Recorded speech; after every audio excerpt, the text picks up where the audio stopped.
सुनैना के 5 बेटे थे और उसके पांचों बेटों ने अपनी मर्जी से शादी की थी और सुनैना अपने पांचों ही बेटों से बहुत नाराज थी। नाराज होने की वजह सुनैना की ये नहीं थी कि उसके पांचों बेटों ने अपनी मर्जी से शादी की थी, बल्कि सुनैना अपने पांचों बेटों से इसलिए नाराज थी क्योंकि उसके 5 बेटों ने अनोखी लड़कियों से शादी की थी। सुनैना की पांचों ही बहू बढ़िया लड़कियां थी। एक बहू लंबी थी तो दूसरी बहू नाटी, तीसरी बहू के कान लंबे थे, चौथी बहू मोटी और पांचवी बहू पोलियो का शिकार एकदम पतली सी। ऐसे ही एक दिन कहने को इस घर में मेरी 5 बहुएं पर एक भी ढंग की रही। मेरे पांचों बेटे मेरे लिए मोटी पतली लंबी नाटी अजीबोगरीब तरह की बहू लाए हैं और इन पांचों से मिलकर मेरे लिए सुबह की 1 कप की चाय नहीं बनाई जाती। सुनैना अपनी 5 बहू को खड़ी खोटी सुना रही होती है कि तभी सुनैना की तीसरी नंबर वाली बहू पूजा हाथों में चाय ले आती है। पूजा नाटी थी जिस वजह से पूजा चाय लेकर सुनैना के पास खड़ी हो जाती है। सुनैना की नजर पूजा पर जाती ही नहीं है। माँ शांत हो जाइए, आज चाय बनाने की बारी मेरी थी और देखिए ना मैं कब से आपकी चाय लेकर आपके पास खड़ी हूँ और आप है कि देख ही नहीं रही। पूजा बहू अगर तू नाती है तो इसमें मेरी क्या गलती? इसीलिए तू जब मेरे पास आती है तो आवाज लगाती हुई आया कर ताकि मैं तुझे देख सकूं। वैसे तुझसे एक बात पूछनी है, तेरे माँ बाप ने तुझे कॉम्प्लान नहीं पिलाया क्या जो तू इतनी नाटी रह गई? हाँ माँ जी, मेरे माँ बाप ने तो मुझे खूब सारा कॉम्प्लेन पिलाया था, लेकिन आप शायद भूल रही हैं कि मेरा तो पूरा खानदान ही नाटा है और जब मेरा पूरा खानदान ही नाटा है तो मैं भला लंबी कैसे हो सकती हूँ? ये बात भी सही है। इतना बोलकर सुनैना अपनी चाय पीने लगती है। अब इसी तरह से कुछ दिन बीत जाते हैं और एक दिन सुनैना की नजर घर की दीवारों पर पड़ती है और वो देखती है कि घर की दीवार और छत पर जाले लगे हुए हैं। फिर क्या था, घर की गंदगी देखकर एक बार फिर सुनैना का दिमाग गर्म हो जाता है। अरे ओ कलमोही, पांचों मेरी बहुएं कहाँ मर गई? दिखाई नहीं दे रहा घर में कितनी गंदगी हो चुकी है। अरे तुम पांचों मुफ्त की रोटियां तोड़ने आई हो क्या ससुराल में? क्या हुआ माँ जी, आप इतना शोर क्यों मचा रही हो?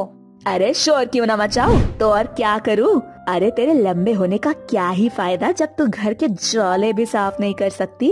माँ जी, आप छोटी छोटी बात पे नाराज क्यों होती हैं? आपकी 5 बहुएं अनोखी तो हैं ही, पर लगता है कि आप भी एक अनोखी सास हैं जिसकी याददाश्त कमजोर है। लंबी बहू मतलब आरती बहू? तेरे कहने का मतलब क्या है? तुम पांचों की तरह मैं भी लंबी नाटी मोटी पतली और बड़े कान वाली हूँ जो तुम मुझे ऐसा बोल रही हो? माँ जी, आप नाराज होना बंद करेंगी तो ही तो मैं आपको बताऊंगी ना कि मैं मायके गई थी और मेरे अलावा इस घर के जाले कोई और साफ तो कर ही नहीं सकता, क्योंकि आपकी लंबी बहू तो सिर्फ और सिर्फ मैं ही हूँ। हाँ हाँ याद आ गया, अब मेरे सर पर बैठने की जरूरत नहीं है, चुपचाप से घर की सफाई कर। इतना बोलकर सुनैना अपने कमरे में जाकर गुस्से में अपनी 5 बहू के बारे में भला बुरा कहने लगती है। ना जाने मेरी किस्मत में क्या लिखा था जो भगवान ने मुझे ऐसी 5 बहुएं दे दी। एक पराठा और चाय लेकर आती है तो दिखाई नहीं देती, सबसे नाटी है, पर खाना भी वही बनाएगी। दूसरी लंबी है, सफाई करने की जिम्मेदारी नहीं लेती। एक और है जिसके हाथी के कान बड़े बड़े खरगोश की तरह, सारी बातें सुन लेती है, कितना भी धीरे से क्यों ना बोल लूं। सुनैना अभी बोल ही रही होती है कि तभी सुनैना की बहू इमली अपने बड़े कानों के साथ उसके सामने आ खड़ी होती है और अपनी सास से कहती है, माँ जी, जब आप जानती हो कि मैं अपने तेज कानों से आपकी बुराई साफ साफ सुन लेती हूँ तो फिर आप मेरी बुराई करते ही क्यों हो? ओ मैं तो डर गई। क्यों बहू, तू क्या कहीं की तोप है जो मैं तेरी बुराई करने से डरूं? हाँ, मेरी और भी तो 4 बहुएं हैं, उनकी भी तो बुराई करती हूँ, फिर भला तुझे कैसे छोड़ दूं मैं? और वो मोटी शिल्पा कहाँ है? उसको बोलो आकर मेरे पैर दबाएगी, मेरे सोने का समय हो रहा है। अभी भेजती हूँ शिल्पा को। इस तरह से इमली बेचारी मुंह बनाकर वहाँ से चली जाती है और शिल्पा अपनी सास के पैर दबाने के लिए भागती हुई कमरे में आती है। मैं तो थक गई माँ जी। बिना कुछ किए? माँ जी ये क्या कह रहे हो? मैं आपके लिए कमरे से भागती हुई आई हूँ, आपको दिखाई नहीं देता मैं कितनी मोटी हूँ? कई बार तो मैं आपके कमरे के दरवाजे में फंस जाती हूँ। मेरे बारे में थोड़ा तो सोचा करो माँ जी। बस बहू, जो मुझे सोचना था वो मैंने सोच लिया तेरे बारे में। अब चल जल्दी से मेरे पैर दबाना शुरू कर। इस तरह से शिल्पा अपनी सास के पैर दबाने लगती है। अब समय बीतता जाता है और समय के साथ सुनैना अपने बहुओं को पसंद करने लगती है। और एक दिन अचानक से सुनैना को पता चलता है कि मोहल्ले में एक प्रतियोगिता हो रही है। इस प्रतियोगिता में जो बहू जीतेगी उसे इनाम के तौर पर 10,000 मिलेंगे। पर इस प्रतियोगिता के बारे में सुनने के बाद मोहल्ले की सारी सासें खुश होती है, सिवाय सुनैना के। क्या हुआ बहन, तुम खुश नहीं हो? तुम नहीं चाहते क्या कि तुम्हारी बहू भी इस प्रतियोगिता में हिस्सा ले? हाँ बहन, चाहती तो मैं भी यही थी कि मेरी 5 बहू इस प्रतियोगिता में हिस्सा ले, पर तुम तो जानती हो ना मेरी बहुएं कितनी अनोखी हैं। और इस प्रतियोगिता में 5 राउंड है। पहला भागने का, दूसरा पतली गली से निकलने का, तीसरा जाल के नीचे से जाने का, चौथा तरह तरह की आवाजों को पहचानने का और 5वां ज्यादा से ज्यादा जगह घेरने की। भला मेरी 5 अनोखी बहुएं इस प्रतियोगिता के राउंड को कैसे पूरा करेंगी? सुनैना अपनी पड़ोसन से बात कर ही रही होती है कि इमली के कानों में उसकी सास की आवाज चली जाती है और वो अपनी जेठानी और देवरानी के साथ प्रतियोगिता में नाम लिखवाने के लिए अपनी सास के पास पहुंच जाती है। माँ जी, आप बिल्कुल चिंता मत कीजिए, इस प्रतियोगिता को तो हम ही जीतेंगे। बोल कौन रहा है जो खुद ना आता है? बहू, नजर तो तू नहीं आती, भला तू इस प्रतियोगिता को कैसे जीतेगी? हाँ माँ जी, बस आप हम 5 पर भरोसा रखिए। देखना कैसे रेस में लंबी दीदी और पतली गली से निकलने का राउंड हमारी पतली दीदी और जालोर पार करने का काम हमारी नाटी पूजा दीदी करती हैं। और कितनी धीमी आवाज क्यों ना, मेरे कान बहुत तेज है, मैं उन्हें आराम से सुन लूंगी। और रही हम चारों के लिए जगह घेरने वाली बात, तो हमारी शिल्पा दीदी कब काम आएंगी? अरे हाँ इमली बहू, तू तो बिल्कुल सही कह रही है रे। इस बारे में तो मैंने सोचा ही नहीं था। माँ जी, तभी तो हम 5 आपसे कहती हैं कि एक कमी तो आपके अंदर भी है। वो क्या? चीजों को भूल जाने की। आपकी याददाश्त जो कमजोर है माँ जी। अब क्या था, अब सुनैना भी समझ जाती है कि इस प्रतियोगिता में जीत सिर्फ सुनैना की बहू की ही होगी। अब सुनैना अपनी 5 बहुओं का नाम इस प्रतियोगिता में लिखवा देती है और सुनैना की 5 बहू इस प्रतियोगिता को बड़ी ही आसानी से जीत लेती है, साथ ही साथ 10,000 भी। जिसके बाद सुनैना अपने 5 बहुओं के साथ बिना किसी शिकायत के आराम से रहने लगती है। ज्योति जो कि गांव की रहने वाली थी, पर इसकी शादी शहर में कमल नाम की एक बहुत अच्छी लड़की से हुई थी। कमल के घर वाले बहुत अच्छे थे। कमल भी बहुत अच्छा काम करता था, पर कमल की बहन शालू अपनी भाभी को शराबी पसंद नहीं करती थी, क्योंकि उसकी भाभी गांव की थी। तो वहीं दूसरी ओर ज्योति की सास को भी उसकी बहू थोड़ी बहुत खटका करती थी, पर फिर भी ज्योति की सास अनु उसे अपना लेती है। ऐसे ही एक दिन, बहू, तू फर्श पे बैठकर पोछा क्यों लगा रही है? घर में मोम रखा हुआ है, तू उससे पोछा लगा ले।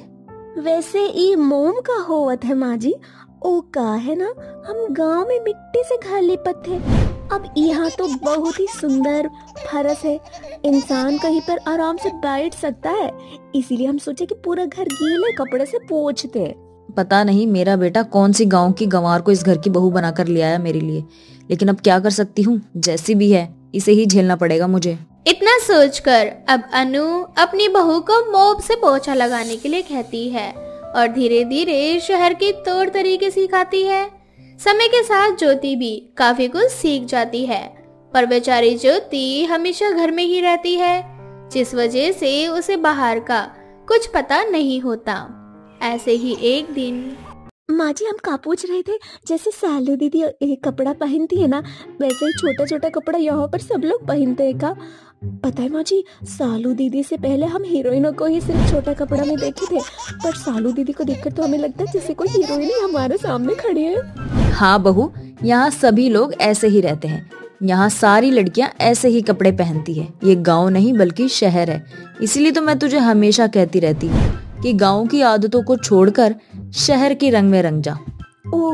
ओ सब तो ठीक है माँ जी, पर हम क्या कह रहे थे, बताइए हम घर के बाहर लोगों को कैसे देखें और शहर के तौर तरीके में कैसे ढलें? हम तो कभी इस घर से बाहर गए ही नहीं। हमारा भी कितना मन करता है दीदी के साथ बाहर घूमने जाने का, मेकअप करवाने का, और बहुत जल्दी हमारी शादी को 6 महीना भी हो जाएगा माँ जी। ज्योति की यह बात सुनकर अब अनु सोच लेती है कि जब शालू घर आएगी तो वो ज्योति के साथ उसे बाहर भेजेगी, ताकि ज्योति भी घर से कुछ समय के लिए बाहर जाकर शहर के तौर तरीकों को सीख पाए। अब जैसे ही रात को शालू घर आती है, वैसे ही अनु शालू से बोलती है, शालू बेटा, तेरी भाभी को यहाँ आए हुए 6 महीने हो गए और इस 6 महीने में वो कभी भी बाहर नहीं गई, ना ही किसी से मिली है। इसीलिए मैं सोच रही हूँ कि कल तू अपनी भाभी को कहीं घुमा कर लिया। कल तेरी भाभी की 6 मंथ एनिवर्सरी है, इसीलिए तू थोड़ा सा उनका मेकअप भी करवा देना। माँ, मैं अपने गांव की गंवार भाभी को अपने साथ बाहर लेकर नहीं जाने वाली। आप जानते हो ना, लास्ट टाइम जब मेरे दोस्त इनसे मिलने आए थे तो इनकी वजह से मेरा कितना मजाक बना था। कैसे हम सब डाइनिंग टेबल पर बैठकर खाना खा रहे थे और ये अपना खाना लेकर नीचे फर्श पर बैठ गई थी। माँ, आपने इस गांव की बहू को अपना लिया होगा, पर मैं इन्हें नहीं अपनाने वाली। शालू बेटा, गांव की हो या शहर की, ज्योति है तो हमारे घर की बहू ना। और अगर तू शहर में पली बड़ी है तो इसका मतलब ये नहीं ना कि तू अपनी भाभी को इस तरह से बोलेगी। अगर कल तू अपनी भाभी को अपने साथ बाहर लेकर नहीं गई तो मैं तुझे घर में नहीं आने दूंगी। अब ना चाहते हुए भी शालू अपनी भाभी को अपने साथ बाहर घुमाने ले जाती है। ज्योति पहली बार शहर घूम रही थी, इसलिए शहर की रोड, मॉल, मार्केट ये सब देखकर उसकी आंखें फटी हुई रहती है। अब जैसे ही शालू अपनी भाभी के साथ मॉल में जाती है तो वहां का एक्सीलेटर देखकर ज्योति के होश उड़ जाते हैं और वो वहीं पर बैठकर एक्सीलेटर को देखने लगती है। ये देखकर शालू को बहुत ही इंसल्ट फील होता है और वो अपनी भाभी से कहती है, भाभी, आपको यहाँ बैठना नहीं है, सब आपको ही देख रहे हैं, मेरा मजाक मत बनाओ, चुपचाप से उठकर मेरे साथ चलो। अरे बाप रे, हम तो सिर्फ सुने थे कि शहर में अपने आप चलने वाली सीढ़ी है, पर आज हमने देख भी लिया। इसको देखकर कितना मजा आ रहा है, पर हमें बहुत डर लग रहा है। अगर हम गिर गए, हमें करंट लग गया तो। कुछ नहीं होगा भाभी, मैं हूँ आपके साथ। और वैसे भी और लोग भी तो जा रहे हैं ना सीढ़ी से, मेरा मतलब है एस्केलेटर से। अब चलो भी। शालू को काफी समझाने पर और जिद करने पर ज्योति वहां से उठ जाती है और शालू अपनी भाभी के साथ ऊपर जाती है। कुछ देर बाद शालू अपनी भाभी को लिफ्ट में लेकर जाती है। लिफ्ट देखकर ज्योति को बड़ी खुशी होती है और वो शालू से बोलती है, शहर में कितना सब कुछ है, बस एक जगह खड़े हो जाओ और तुम्हें जहाँ पहुँचना है तुम अपने आप वहाँ पहुँच जाओगे। हमें तो ये कमरा और अपने आप चलने वाली सीढ़ी दोनों बहुत अच्छी लगी। और यहाँ का दुकान कितना बड़ा बड़ा है। हमारे गांव में एक कमरे की छोटी सी दुकान होती है। भाभी, आप जिसे दुकान कह रही हो वो मॉल है, और जिस छोटे से कमरे में आप खड़ी हो ना, ये अभी कमरा नहीं है, लिफ्ट है। ये भगवान, कहाँ फंसा दिया मुझे। इस तरह से जैसे तैसे शालू पूरा दिन अपनी भाभी के साथ बिताती है और घर जाकर अपनी माँ पर बहुत गुस्सा होती है। अब इसी तरह से कुछ दिन बीत जाते हैं और शालू हमेशा उसे गांव के होने का ताना देती है। बहुत जल्द शालू के रिश्ते की बात चलती है, पर शालू वहां से नाराज होकर चली जाती है। शालू को मनाने के लिए ज्योति जब उसके कमरे में जाती है तो वो देखती है कि शालू किसी से फोन पर बात कर रही है। पंकज, मुझे तो समझ नहीं आता, जब तुम्हारे घर वाले राजी हैं, मुझे पसंद करते हैं, तो तुम अपने घर वालों के साथ मेरे भैया से बात करने के लिए घर क्यों नहीं आ जाते? तुम जानते हो ना कि मेरे भैया चाहते हैं कि मेरी शादी गांव में हो, और वो भी अपने लिए गांव की लड़की लेकर आए। मैं गांव में शादी नहीं कर सकती, और तुम तो बहुत अच्छे से जानते हो ना कि मुझे अपने भैया से कितना डर लगता है। इस तरह से शालू गुस्से में फोन रखकर रोने लगती है। ये सारी बात सुनने के बाद ज्योति सारी बात अपने पति कमल को बताती है। अच्छा, तो ये बात है, इसलिए ये लड़की गांव में शादी नहीं करना चाहती। ये लड़की समझती क्यों नहीं है, हम इंडियंस की पहचान गांव से होती है, हमें गांव से दूर नहीं भागना चाहिए। कमल जी, आप जो कह रहे थे बिल्कुल सही है, पर एक बार अपनी बहन के बारे में भी तो सोचिए। वो कभी गांव में नहीं रही, और मुझे नहीं लगता कि शहर का बच्चा कभी गांव में रह सकता है। मैं गांव में रही हूँ, मुझे मालूम है कितनी समस्याओं का हमें सामना करना पड़ता है और कितने सारे काम होते हैं। सालू दीदी कभी भी गांव में नहीं रह पाएंगी। और वैसे भी हर्ज क्या है इस बात में कि अगर उनकी शादी उनके मनपसंद लड़के से करवाई जाए। आप ही तो कहते थे समय आगे बढ़ रहा है और इंसान को समय के साथ बदलना चाहिए, आना चाहिए। तो फिर आप क्यों नहीं काहे खुद बदल रहे? ज्योति के समझाने पर कमल ज्योति का रिश्ता पंकज से करवाने के लिए तैयार हो जाता है और बिना शालू को बताए पंकज और उसके घर वालों को घर बुलाता है। अब जैसे ही ज्योति पंकज और उसके घर वालों को देखती है उसे बहुत खुशी होती है, जिसके बाद कमल शालू से कहता है, शालू, तुम हमेशा कहती थी ना कि गांव की बहू को इस शहर में क्यों लेकर आए। तुम हमेशा ज्योति को गांव की बहू और खुद को शहर की ननद कहा करती थी ना।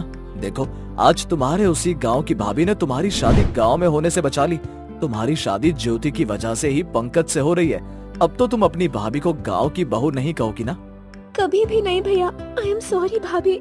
इस तरह से शालू अपनी भाभी को गवार और गांव की बहू कहना छोड़ देती है, जिसके बाद गांव की बहू अपने शहर की नंद के साथ हंसी खुशी रहने लगती है और बहुत जल्द इसी तरह से शालू की शादी पंकज से हो जाती है। पशु नगर नाम के एक गांव में कुछ लोग रहा करते थे। वहां हर किसी के पास अपनी खुद की गाय थी। वे सभी अपनी गाय से बहुत प्यार करते थे। वे सभी गाय को गौ माता की तरह पूजा करते थे। सभी के पास अपनी खुद की गाय थी, इसीलिए वे सब बाहर से दूध या दूध से बनी कोई भी चीजें ना खरीद कर बल्कि खुद दूसरे गांव और शहरों में दूध और दूध से बनी चीजों को बेचा करते थे। ऐसे ही एक रात हरिया की एक गाय चोरी हो जाती है और अगली सुबह वो अपने घर के बाहर अपनी गाय को नहीं देखता तो वो सरपंच के पास जाता है। सरपंच मालिक, मेरे पास 5 गाय थी। मैंने उन 5 गाय को एक साथ अपने घर के बाहर बांधा था, पर आज सुबह जब मैं उठकर अपनी गायों के पास उनका दूध निकालने गया तो मैंने देखा कि वहाँ मेरी एक गाय कम हो चुकी है। क्या हरिया, तुम्हारा तो रोज का ही नाटक है। तुम हर रोज छोटी छोटी बातों के लिए मेरे पास आ जाते हो। पर सरपंच मालिक, मैं इस बार कोई नाटक नहीं कर रहा, बल्कि मैं सच बोल रहा हूँ। सच में मेरी एक गाय कम हो गई है। मुझे लगता है कि अपने गांव में कोई चोर है जिसने मेरी गाय की चोरी की है।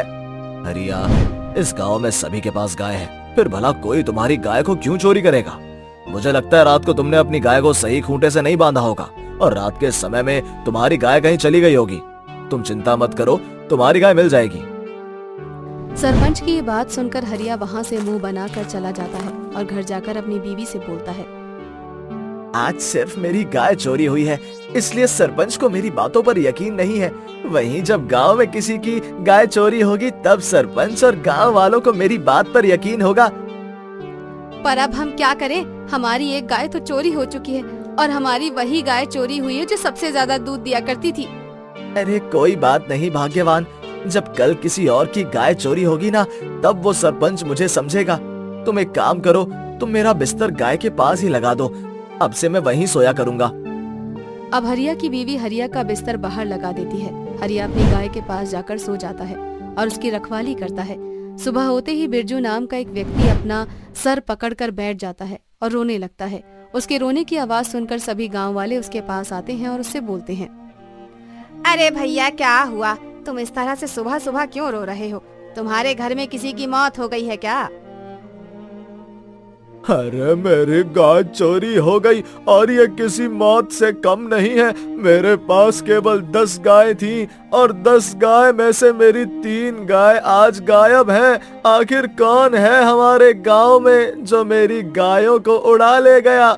इस गांव में तो सबके पास गाय है, फिर चोर ने मेरी ही गाय क्यों चोरी की? अरे बिरजू भाई, इस गांव में सभी के पास अपनी खुद की गाय है। किसी के पास 5 तो किसी के पास 10 और किसी के पास तो 25 गाय भी हैं। फिर भला कोई तुम्हारी गाय चोरी क्यों करेगा? मुझे नहीं पता, किसी ने तो मेरी गाय चोरी की है। मैं जा रहा हूँ सरपंच के पास कंप्लेन करने। अब वही पता लगाएंगे कि आखिर मेरी गाय किसने चुराई। अरे बिरजू भाई, मैंने तो कल ही जाकर सरपंच से बोला था कि गांव में कोई चोर घुस आया है जो गाय की चोरी कर रहा है, पर उन्होंने मेरी बात नहीं सुनी और मुझे वहां से जाने को कह दिया। तुम्हें नहीं मालूम, पर तुमसे पहले मेरी एक गाय चोरी हुई है। क्या तुम्हारी भी गाय चोरी हुई है? अगर ऐसा है तो हम सबको सरपंच के पास जाकर इस बारे में बात करनी होगी, ताकि अब किसी की गाय चोरी ना हो। अपने गांव में तो हर किसी के पास खुद की गाय है। मुझे भी लगता है कि कोई बाहर का ही व्यक्ति है जो हम सबकी गायों को चुरा रहा है। यह बोल सभी गांव वाले सरपंच के पास चले जाते हैं और सरपंच से बोलते हैं, साहब, ये अपने गांव में क्या हो रहा है? कल हरिया की गाय चोरी हुई और आज मेरी 3 गाय चोरी हो गईं। क्या आज तुम्हारी भी गाय चोरी हो गई? हाँ सरपंच मालिक, आज तो बिरजू की भी गाय चोरी हुई है, और वो भी 1-2 नहीं बल्कि 3। अब बोलिए, अब आप मेरी बात को क्या कहेंगे? अब तो आप मानते हैं ना कि अपने गांव में कोई चोर है जो गायों की चोरी कर रहा है। साहब, कोई एक्शन लीजिए। अगर ऐसा ही चलता रहा तो वो चोर गांव में हर किसी की गाय चोरी करके चला जाएगा और हम सब पशु नगर वालों के पास एक भी पशु नहीं रहेगा। ये तो बहुत बड़ी समस्या है। तुम सब गांव वाले अपने घर जाओ, मैं अभी पुलिस से बात करता हूँ और पता लगाता हूँ कि आखिर कौन है अपने गांव में जो गायों की चोरी कर रहा है। सरपंच के कहने पर सभी गांव वाले वहां से चले जाते हैं और बेफिक्र होकर अपने घरों में जाकर सो जाते हैं। तो वहीं सरपंच भी पुलिस वाले से बात करता है और पुलिस वाले उससे बोलते हैं, सरपंच जी, आप चिंता मत कीजिए, हम जल्द से जल्द उस चोर को पकड़ लेंगे, आप निश्चिंत रहिए। इतना बोलकर पुलिस भी वहां से चली जाती है। अगली सुबह जब सभी उठते हैं तो उस गांव में एक और व्यक्ति की गाय चोरी हो चुकी होती है। ये देख वो सरपंच के पास जाते हैं, जिसके बाद सरपंच सभी के सामने उस पुलिस को बुलाता है और पुलिस आश्वासन देते हुए सभी गांव वालों से बोलती है, आप सभी गांव वाले चिंता मत कीजिए, मैं और मेरी टीम हम सब पता लगा रहे हैं कि आखिर वो चोर कौन है, और इसलिए मैंने आज फैसला लिया है कि मैं अपने कुछ हवलदारों को आप सबके घर के बाहर तैनात करूंगा, जो आप सबकी गायों की देखभाल करेगा। और इसी बीच जब वो चोर चोरी करने आएगा तो हम उसे धर दबोचेंगे। पुलिस की ये बात सुन सभी लोग अपने अपने घर जाते हैं और रात होने का इंतजार करते हैं। रात होते ही पुलिस की एक टीम गांव में आ जाती है और वो सभी घर के बाहर एक एक हवलदार तैनात हो जाते हैं। सभी लोग अपने घर के बाहर सो रहे होते हैं। तो वहीं हवलदारों की भी आंख लग जाती है, परंतु हरिया की आंखों में नींद नहीं होती और वो खुद ही अपनी गाय की देखरेख करने के लिए अपनी गायों के पास बैठ जाता है और इस बार निश्चित करता है कि वो सोएगा नहीं। अब वो अपनी गायों की पहरेदारी कर रहा होता है कि तभी वो देखता है कि हवा में उड़ती हुई एक चुड़ैल आती है और वो एक आदमी के घर के बाहर से 5 गायों को अपने साथ उड़ा कर ले जाती है। ये देखकर हरिया उससे बोलता है, हे भगवान, हम जिस चोर को इंसान समझ रहे थे वो तो एक चुड़ैल निकली। कल सुबह होते ही मुझे ये बात सबको बतानी होगी।